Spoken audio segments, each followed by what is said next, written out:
পদত্যাগ করলেন শিউলি গ্রাম পঞ্চায়েতের প্রধান সহ ৮ সদস্য।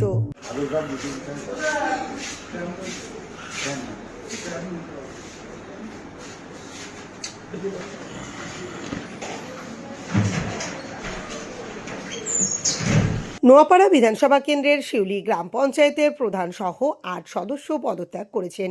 শিউলি গ্রাম পঞ্চায়েতে মোট সদস্য সংখ্যা ২৯। এর মধ্যে ২৪ জন তৃণমূলের, ৩ জন বিজেপি এবং ২ জন সদস্য সিপিএমের। শুক্রবার বিকালে বারাকপুর ২ ব্লকের বিডিওর কাছে পঞ্চায়েত প্রধান অরুণ কুমার ঘোষ সহ আরও একজন সদস্য পদত্যাগপত্র জমা দেন। পদত্যাগপত্র জমা দিয়ে সংবাদ মাধ্যমের মুখোমুখি হয়ে বিদায়ী প্রধান অরুণ কুমার ঘোষ বলেন, নির্বাচনে পরাজয় আমাদের মেনে নিতে হবে। মানুষ আমাদের বিপক্ষে রায় দিয়েছে, তাই তিনি স্বেচ্ছায় পদত্যাগ করেছেন। বিদায়ী প্রধান জানান, আগে ৬ জন সদস্য পদত্যাগ করেছেন, এদিন তিনি সহ ২ জন পদত্যাগ করলেন। আশা করছি বাকিরাও খুব শীঘ্রই পদত্যাগ করবেন।